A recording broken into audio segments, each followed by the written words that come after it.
Hi. We are, of course, living in the middle of very strange times. Over the last week, I began to see things being taken out of my diary. One by one, weddings got postponed. Long-planned mission and ministry initiatives were put on hold. Spring harvest, of course, got cancelled. But then the emails started arriving. A couple of courses that I had been booked onto were put off until further notice. The Love Black Country Breakfast was also off, as were many other events that I had penned into my iCal. And as these things fell, an uneasy awareness also fell over me that my life for the next few months or even longer is going to look very different. When news came in that church services were also going to be cancelled and that we were not going to be able to meet together physically, it was not much of a surprise. However, that uneasiness grew a bit stronger as I contemplated what this step change in daily life would mean. Not just for me, but for the many people that I know, and the many more people who I do not know. All the while, there in the back of my mind is a question: what else will fall by the time all this is over?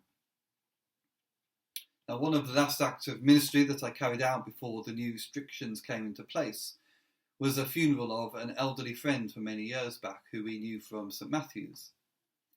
It was a strange funeral in that there was no singing because of the possibility that doing so would potentially spread the virus further. We also refrained from hugging, handshaking and kissing, all things that we do to bring comfort to each other in times of distress.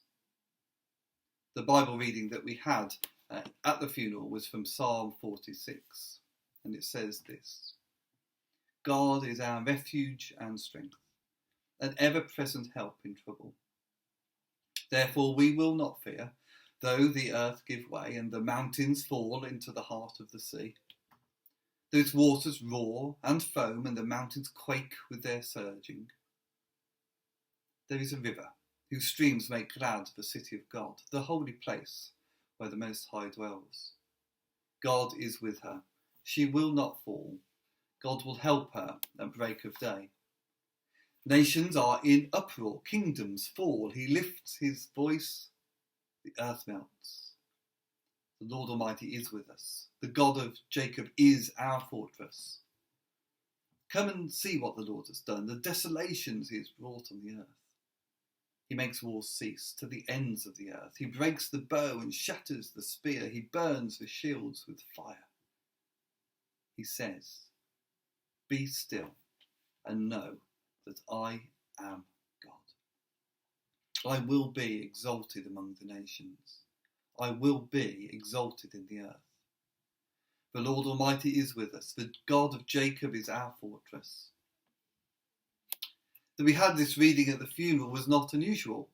However, the deeper message that it conveyed was: as diaries empty, as homes become unusually quiet, as streets empty and shops close, as economies spiral downwards and medical services become more and more stretched, as we avoid physical contact and change the way that we meet together, there is a deeper message that needs to be heard, that overcomes the fear and uneasiness that we feel. It is a quiet voice that speaks into the silence of our church buildings and was heard loud and clear in the funeral service that I took last week. However, it is a voice that is louder than all of creation.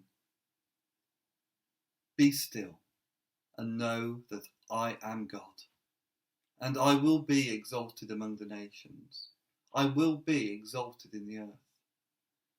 Be still and know that I am God. And with that voice there comes a peace for all who hear it. The old Hebrew word for God's peace is shalom. And shalom can also be interpreted as authority over chaos. Authority over chaos. What Psalm 46 is saying is that even if a world should come to an end, we need not fear in the face of destruction. At this time, as our ways of life fall around us, it may seem as if our world is coming to an end, and this can create fear. However, the Bible is clear. God is our refuge, our eternal refuge in the face of destruction. God's final victory is assured. And at that time we will stand quietly before the Lord and know that he is God and he loves us. So as we face being confined to our homes for many weeks now, let us take time each day to simply be still and to exalt God. For the Lord Almighty is with us, the God of Jacob, and all those who have gone before us is our fortress too.